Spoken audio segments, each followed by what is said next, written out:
de Webcam Live réservé aux adultes. Brigitte Lahaie, Sud Radio, le Love Conseil. Alors je vais vous parler de cette poussée pelvienne. Alors le pelvien, hein, c'est ce qui se trouve donc en bas du bassin, et c'est important parce que pour certaines femmes, c'est en poussant, en faisant donc cette poussée pelvienne au moment du rapport sexuel que peut-être elles vont plus facilement avoir un orgasme. Et d'ailleurs, on ose peu en parler, mais certaines femmes vont découvrir un orgasme lors d'un accouchement, justement parce que tout leur corps est particulièrement les muscles au niveau des organes génitaux sont dans cette action de pousser fort. Alors évidemment, pour s'entraîner, on peut se servir des boules de geisha, mais on peut aussi utiliser un œuf dur en pierre, hein, ou pourquoi pas un œuf à la coque très très cuit. Hein.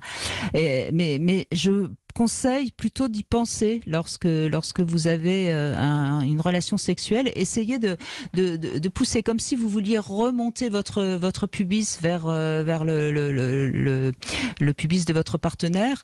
Et puis, je ne sais pas si vous avez déjà remarqué, mais si vous êtes en train d'avoir une relation sexuelle et que vous éternuez, il va y avoir une poussée très forte du bas du ventre et vous allez presque expulser la verge de votre partenaire. Donc on voit bien à quel point il y a une puissance, une énergie dans le vagin, et plus on va être consciente de cette énergie, plus on va pousser du plus profond de son ventre, plus on va pouvoir justement être en relation dans la sensation de cette énergie et donc éventuellement avoir de la jouissance. Donc pousser du plus profond de votre ventre, si je puis dire. Et puis vous pouvez également vous aider par la respiration. Par exemple, vous inspirez, vous expirez pendant le rapport sexuel, et vous allez voir qu'il se passe quelque chose si vous essayez le plus possible dans ce sentiment de respiration d'être en relation avec ce qui se passe au niveau de votre vagin. Donc c'est vraiment important tout ça, mais ça se fait pas évidemment en une fois. Hein. Il faut s'amuser. Il faut pas que ce soit évidemment au détriment de la relation sexuelle. Il faut en faire un jeu, et moi je conseille d'ailleurs d'en parler avec son partenaire pour pas qu'il soit surpris, évidemment, parce que ça pourrait tout d'un coup lui demander ce qui se passe. Bonjour Laurence, je suis désolée, Frédéric Fanger a dû nous quitter, mais je suis sûre que rien que de parler un petit peu avec moi de votre anxiété, ça va vous faire du bien. Bonjour Laurence. Oui, bonjour. Alors moi, je voulais revenir sur quelque chose qui a été à peine effleuré dans l'émission. C'est quand vous avez parlé de la différence entre stress et anxiété. Alors moi, je viens j'ai un terrain extrêmement anxieux. J'ai grandi avec une maman très anxieuse qui m'a bien transmis la chose. Donc depuis toute petite, j'étais extrêmement anxieuse. Et donc dans mon métier, effectivement, ça jouait avec ce côté contrôle, hyper contrôle de tout ce que je faisais.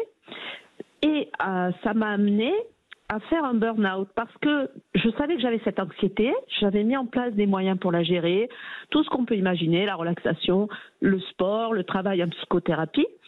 Et quand j'ai été soumise dans mon métier à un extrême stress, et un stress légitime, parce que les conditions de travail étaient extrêmement anxiogènes, avec beaucoup d'injonctions contradictoires, paradoxales, qui vous mettent en difficulté, j'ai été soumise à un très gros stress que j'ai pris pour de l'anxiété. Ce qui fait que je n'ai pas lutté sur le bon terrain.